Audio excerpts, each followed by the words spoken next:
grande responsabilidade, né? Eu agradeço imensamente a oportunidade. Eu venho estudando a questão do currículo funcional natural junto à professora Maria Amélia Almeida, que muitos de vocês já devem ter lido, visto palestras, enfim, desde 2008, né? Então, é uma responsabilidade imensa estar aqui falando com vocês sobre esse assunto, né? Realmente é algo que, em alguns momentos, foi deixado de lado, acho que durante esse percurso de educação especial na perspectiva da educação inclusiva, né? Mas é algo que é extremamente importante para uma parcela com a qual nós trabalhamos, que seriam os jovens e adultos com deficiência intelectual, que estão aí nas instituições e merecem ter qualidade de vida e ser inserido na comunidade, né? E, então, ter tudo isso respaldado, certo? Então, o convite, né, foi muito bem aceito. Atualmente, eu estou na Universidade Federal do Paraná, aqui em Curitiba, professora efetiva, e no laboratório de pesquisa em educação e desenvolvimento humano, né? Então, eu trabalho em parceria com a professora Fátima Mineto, que alguns de vocês devem conhecer também, né, parceira ali do Departamento de Educação Especial, secretarias, enfim.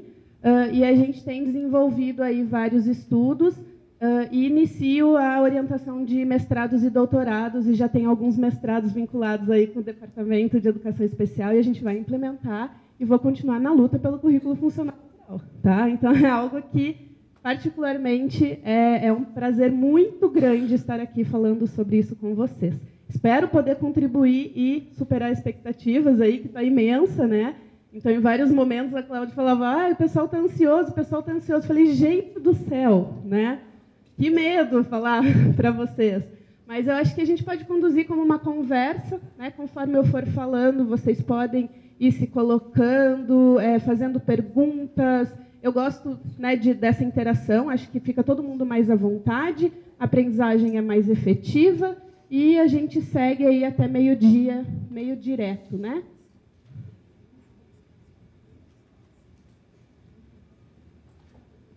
A gente vai disponibilizar a apresentação, então se atenham a anotar as coisas que não estão nos slides, tá? A apresentação vai ficar disponível e depois eles vão fazer alguma edição com o vídeo, enfim, para não ficar, né, essa questão só de longe, né? Eles colocam os slides para as pessoas que assistirem os vídeos também terem acesso, tá? Então, acho que essa parte é interessante. Quando, então, foi solicitada a questão do currículo funcional, eu fiquei pensando o que a gente poderia trabalhar. E aí eu pensei, então, em trazer uma questão um pouquinho de concepção, talvez mais uma atualização, né? Vocês já vêm trabalhando aí há muitos anos, né? Eu tenho visitado muitas instituições e visto nos PPPs a questão de currículo funcional natural, embora muitas vezes eu me questione se realmente ele é implementado ou não, né? Então, eu pensei em trazer algumas concepções para nós nos atualizarmos, e em seguida alguns trabalhos práticos, né? Então, como que a gente tem pensado isso? E, obviamente, com muita influência de todo o trabalho que Maria Amélia me orientou durante esse período e dos grupos de pesquisa. Inclusive, hoje à tarde já estou indo para São Carlos. A gente tem o Congresso Brasileiro de Educação Especial a partir de quarta-feira à noite.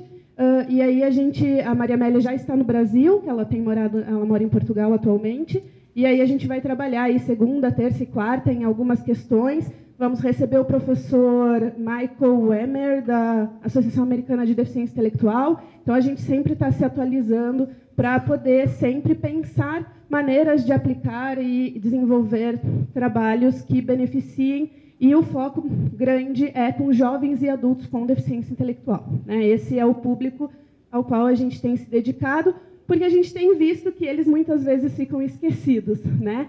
Então, há muitas pesquisas e muitas questões com relação às escolas regulares, né? Inserção desse aluno e tal. E aí, quando ele cresce e é para ser inserido na sociedade, no trabalho, viver em comunidade, essas questões elas ficam um pouquinho, digamos assim, que isoladas, certo? Então, a gente vai seguir esse fluxo e fiquem à vontade para perguntar e para a gente ir conversando. Tudo bem?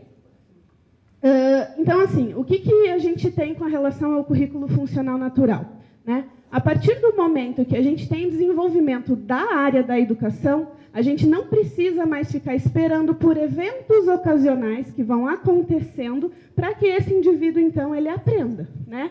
A gente não precisa ficar esperando que algo aconteça. A gente pode fazer com que o ambiente seja favorável àquela aprendizagem, né? Então, o currículo funcional natural ele vem a defender essa questão, que você pode ensinar esse indivíduo a se comportar em todos os ambientes, em todas as suas fases de desenvolvimento, para desenvolver todas as habilidades, né? Então, quando a gente trabalha especificamente com jovens e adultos com deficiência intelectual, muitas vezes questões que adolescentes ou jovens aprendem naturalmente, como ir ao banco, como ir até o mercado fazer uma compra, como, enfim, desenvolver essas atividades do dia a dia, né? Eles aprendem naturalmente. Os nossos jovens com deficiência intelectual, eles precisam ser ensinados a realizar essas atividades, né? Então, ele vem nessa perspectiva, para a gente ensinar essas habilidades, esses comportamentos adaptativos, né? Atualmente, esse é o conceito que a gente tem trabalhado muito.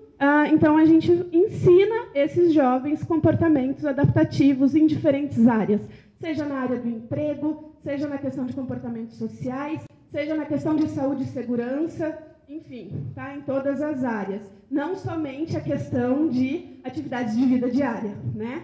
A atividade de vida diária é um início, a gente precisa ensinar com que esse jovem tenha independência nessas atividades, mas isso tem sido feito, né? Nós temos pesquisas aí no Brasil que demonstram que os nossos jovens têm relativamente uma boa independência nisso. No entanto, as demais áreas elas acabam ficando bastante deficitárias, tá? E aí a gente vem com alguns autores. A Windows, ela infelizmente faleceu em 2016, se eu não me engano, né? Margarida Windows, ela é brasileira, né? E desenvolveu aí o currículo passo a passo, o seu caminho, né? E ele tem um respaldo e auxilia no processo do planejamento e ensino. Embora ele tenha um foco muito grande com relação à criança pequena, a gente consegue ver algumas estratégias que podem ser transpostas para os jovens e adultos, tá? Então, assim, o atendimento a pessoas com déficits significativos no desenvolvimento deve construir caminhos que visem prepará-las para a sua integração social, né? Então, veja, eu não vou ter aquele enfoque na questão tão fortemente acadêmica, né? Neste momento de jovem adulto, numa instituição especializada, eu vou ter um enfoque maior para que esse indivíduo tenha qualidade de vida e seja inserido socialmente, né? E tenha emprego ativo, enfim, se torne um indivíduo, né? Esse é o grande objetivo de todos os adolescentes, né? Se a gente perguntar para os nossos adolescentes que a gente tem contato ou nas universidades ou nas escolas de ensino médio, o que ele quer, né? Ele quer crescer, ele quer se desenvolver, ele quer ter qualidade de vida, ele quer ser inserido no mercado de trabalho. Os nossos jovens com deficiência intelectual também querem, né? E eles merecem essa oportunidade. Só que a gente precisa construir um ambiente que favoreça essa aprendizagem, né? E aí, então, implementando a programações e condições que melhor contribuam para o seu desenvolvimento, permitindo a questão de autonomia e independência, né? A gente trabalha com conceituação da questão de independência na realização de atividades e na autonomia para a questão de realização de atividades amplas, né? Ele ter autonomia de vida, ele conseguir se desenvolver, tá? E promover aí a aceitação em diferentes ambientes, né? Não só a questão escolar, mas principalmente a questão social. Tudo bem? E aí, o que a gente vê? Os currículos, eles vêm se desenvolvendo aí, e aí eu começo a colocar a primeira citação da LeBlanc, né, que é a nossa grande referência aí na questão de currículo funcional natural, foi ela que inicia todo esse processo. Na Universidade de Kansas, né? E aí, então, ela desenvolve o Centro Anne Sullivan no Peru, e então a gente tem um Centro Anne Sullivan aqui em Ribeirão Preto, no interior de São Paulo, e tem o Instituto de Currículo Funcional Natural no Rio de Janeiro, né? E esse instituto ele tem desenvolvido enormes parcerias e desenvolvimento de pesquisas e tal. E aí, quando eu abri o mapa, onde mostra todos os pontos que esse instituto trabalha, aonde estava a maior lacuna? O estado do Paraná. Eu pensei, por quê? Né? Vamos começar a difundir, a trabalhar e a fazer essas parcerias, né? Acho que é extremamente importante. Então, quando eles desenvolvem toda a questão do currículo funcional natural, uma das grandes ênfases é na questão da avaliação inicial. Eu preciso conhecer esse indivíduo, eu preciso ter uma avaliação objetiva dele, né? Não é somente um parecer ou uma descrição de atividades, enfim. Eu preciso saber o que ele já sabe, o que ele precisa de ajuda para realizar durante a sua rotina, durante suas atividades, e o que as pessoas realizam por ele, né? Sabendo isso, eu consigo iniciar um plano de ação com esse sujeito, né? Então, é interessante que a gente averigue as necessidades reais desses alunos, né? Então, eu não vou trabalhar, por exemplo, a motricidade fina, porque está lá no currículo que eu preciso trabalhar motricidade fina, né? Não é essa a lógica. A lógica é trabalhar com comportamentos e ensinamentos que sejam úteis imediatamente na rotina dele, né? Então, que ele vá utilizar isso no dia a dia. E aí eu aumento a probabilidade dele aprender, dele se envolver com a aprendizagem, dele ter interesse e dele realmente demonstrar esse conhecimento posterior e generalizar a aprendizagem, né? Então, o currículo funcional ele vem trabalhando nessa perspectiva. E aí, com essa avaliação extremamente detalhada, a gente consegue elaborar um plano de intervenção que vai ser específico e individualizado, né? A gente tem uma vantagem, acho que é bastante interessante, ao menos que eu tenho conversado com as meninas, eu acho que essa realidade se aplica ao estado do Paraná também. Se não se aplicar, vocês podem me corrigir, porque eu retornei faz 2 anos para Curitiba, né? Então eu fiquei 10 anos no estado de São Paulo. E as salas de educação de jovens e adultos nas instituições especializadas, elas têm um número menor de alunos, né? Então, a gente tem ali de 13 a 15 alunos por sala, seria isso, né?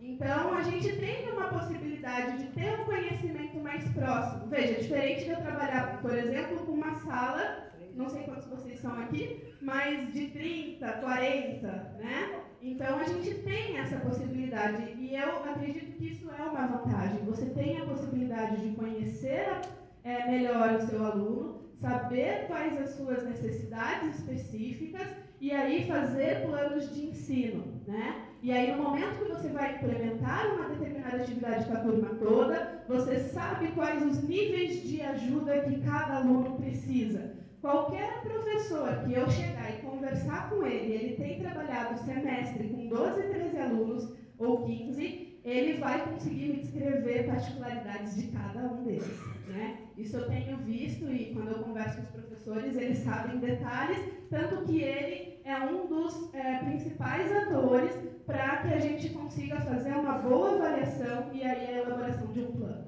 tá? E aí a gente considera, então, os potenciais de cada pessoa em particular, né? Então, o currículo funcional natural, ele trabalha nessa perspectiva aí, de pensar o indivíduo como alguém único e que necessita de procedimentos bastante direcionados, ok? Essa parte eu já falei. Ele foi desenvolvido no Departamento de Desenvolvimento Humano da Universidade de Kansas, foi adaptado para o Centro Sullivan no Peru, e o mais importante, ele está em constante aperfeiçoamento, né? Não é algo que foi elaborado e lá ficou, não. A gente tem constantemente pensado como melhorar essa prática, como pensar diretrizes para que os professores consigam realmente implementar isso dentro de sala de aula, dentro das instituições, né? Às vezes, uma das coisas que a gente tem sentiu muita dificuldade, que atualmente a gente tem uma resposta, é com relação a essa avaliação inicial. Como fazer isso, né? A gente tem aí, eu vou mostrar para vocês a escala de intensidade de suporte. Ela foi traduzida, adaptada, e há 5 anos a gente tem trabalhado nisso, tá? e feita a validação em âmbito nacional, em parceria com a Federação Nacional das APAES e o trabalho da professora Maria Amélia Almeida. Então, desde 2013, a gente tem trabalhado muito com isso, a gente recebeu dados do Brasil inteiro, foram mais de 1.800, se eu não me engano, jovens e adultos com deficiência intelectual a partir de 16 anos avaliados, Então a gente meio que tem um perfil de como se encontra o nosso jovem adulto com deficiência intelectual no Brasil, tá? Eu vou contar para vocês como que ele se encontra, tá? Mas, então, essa é uma das questões para mostrar para vocês que a gente está em constante elaboração. Não é algo que está estagnado, parado, foi criado e é implementado desde 1800 até hoje, sem nenhum estudo, ok? Então, ele vai propor objetivos que sejam educacionais, Então, a partir do momento que você está trabalhando questões que são importantes para aquele indivíduo e questões de ensino, eles são objetivos educacionais, tá? Tendo ênfase em ensinar algo que vai ser útil para ele imediatamente, Ou num futuro que não seja muito distante, tá? Tornando, então, o ambiente de ensino e seus procedimentos os mais próximos possíveis do mundo real, Então, se eu estou ensinando habilidades para aquele indivíduo, comportamentos que são extremamente importantes, eu preciso saber se ele vai ser útil no dia a dia desse indivíduo. Senão, não tem lógica em ensinar isso, Por exemplo, eu vou ensinar as cores, E aí ele não vai, dificilmente você vai falar para ele, pegue o pote de açúcar azul. Não, você vai falar, pegue o pote de açúcar, Dificilmente a gente fica se referindo a cores no nosso dia a dia. Observem isso. Mas se ele for trabalhar numa loja onde ele precisa separar as roupas por cores, esse é o momento de ensinar cores para ele, tá? Então a gente sempre vai pensar no que ele vai utilizar imediatamente no dia dele. E aí a filosofia que embasa todo o currículo funcional natural, E aí essa questão não vai ser alterada com o passar do tempo, Mas que são extremamente importantes. Então, todas as pessoas são únicas, especiais, podem colaborar na casa e na comunidade. Então, a gente parte do pressuposto que sim, por mais que ele tenha déficits cognitivos, que tenha uma avaliação X do QI, que tenha comportamentos adaptativos lá com nível de ajuda máximo, ele tem condições de, a partir de um ambiente estruturado, desenvolver atividades que sejam funcionais e que ele vá desenvolvendo aí a independência, tá? E devem ser respeitadas e valorizadas as suas habilidades mais do que as suas limitações. Então é muito fácil a gente falar, ele não faz isso, não faz isso, não faz isso. Mas tá, e o que ele faz? E aí as pessoas falam, alguma coisa ele faz. Fica sentado, ok, fica sentado. Então vamos começar por aí. O que mais? E aí a gente vai conseguindo desenvolver aí um olhar do profissional para esse sujeito com relação ao levantamento das habilidades dele e não das dificuldades que ele apresenta. Todas as pessoas têm direito a uma educação que as guie a alcançar o seu máximo potencial na vida. Então, a partir do momento que eu trabalho com habilidades funcionais e que vão ser úteis, eu consigo trabalhar o real potencial desse indivíduo. Então, a questão de você trabalhar, às vezes, atividades, eu vou inserir no mercado de trabalho, então eu vou fazer oficina de fuxico, aquelas artesanatos. Tá, mas ele pode ser inserido no mercado de trabalho e numa área de, por exemplo, limpeza geral. O que vai ter adiantado ele aprender a fazer fuxico? Nada, Então, assim, a gente precisa pensar o que é uma habilidade, por exemplo, dentro do emprego que é interessante e é um pouco mais generalizado. Ele conseguir fazer alguma instrução e mudar, no momento que eu mudo essa instrução, ele consegue se readaptar àquele contexto.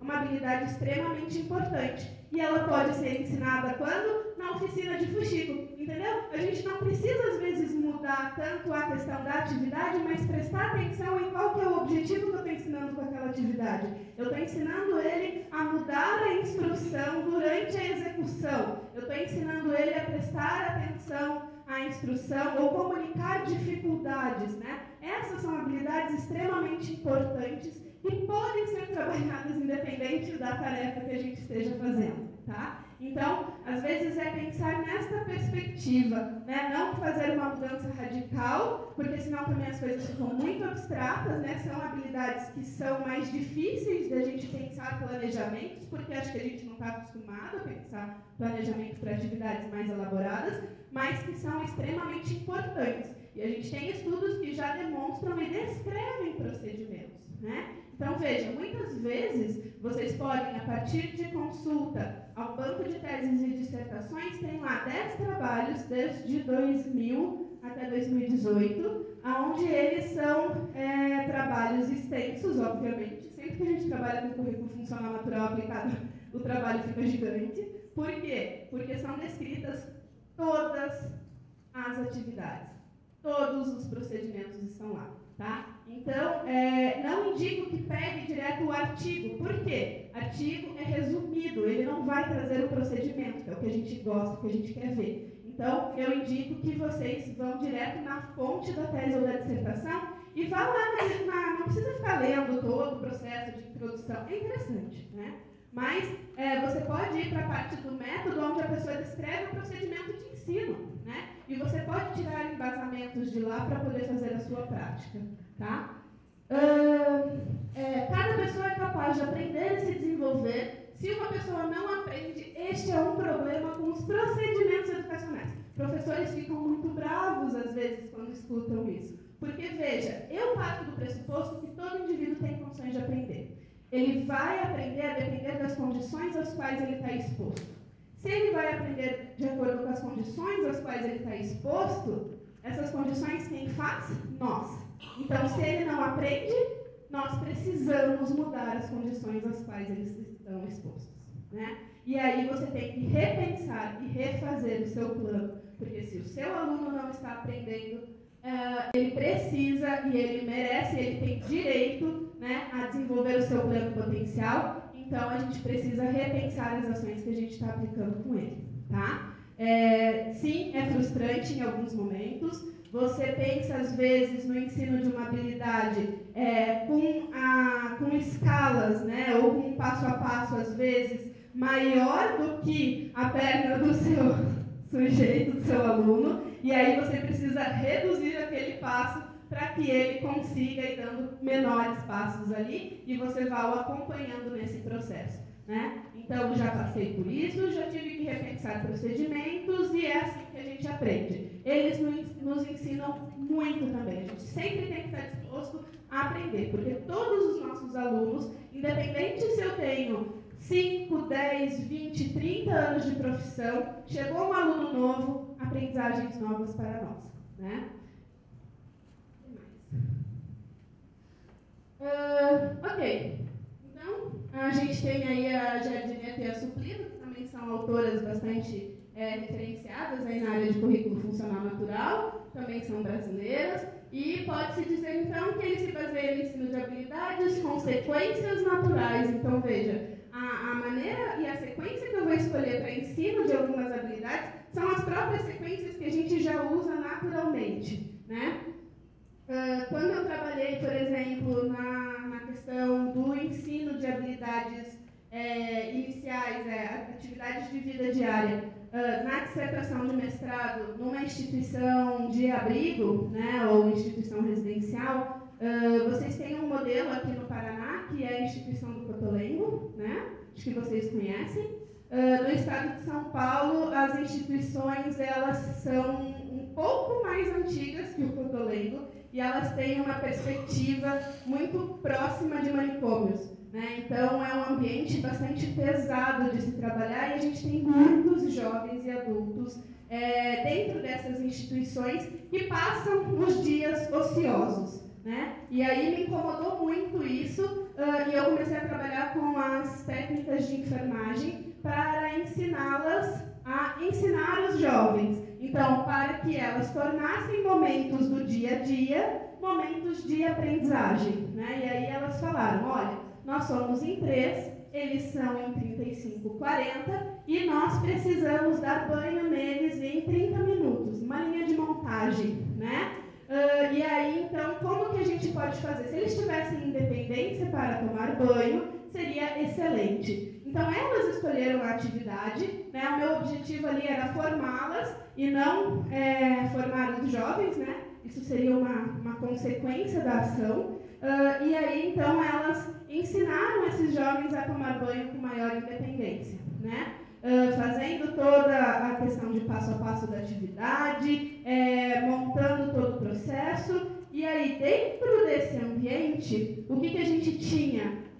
Dificilmente, eu acredito que vocês vão ter isso dentro da casa de vocês, mas no momento do banho, existia um balde, e nesse balde tinha um pouco de água, um sabão e uma esponja, onde todos eles usavam o mesmo balde com esponja, né? Então a gente acaba não tendo essas coisas dentro da nossa casa. Mas é um ambiente natural lá, ele estava funcionando daquela forma, não havia possibilidade da gente fazer kits para cada um deles, enfim, toda aquela questão. O que a gente fez?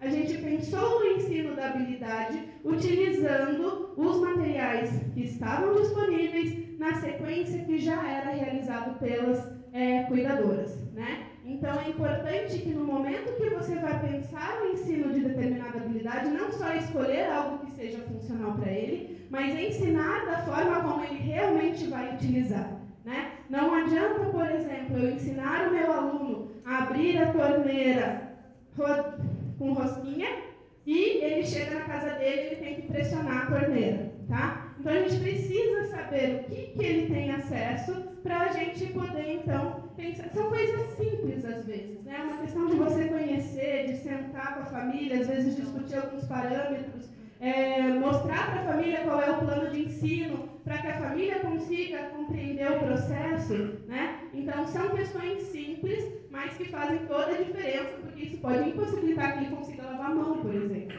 né? Então, eu só dei esses exemplos para demonstrar o que teoricamente, eles defendem, né? Então, ambientes naturais, a sequência que o indivíduo vai realizar com materiais reais, utilizando-se de reforço natural, né? Então, veja, não vou ficar dando algo extra, tipo, muito bem, você veio aqui, você ganhou um bombom, né?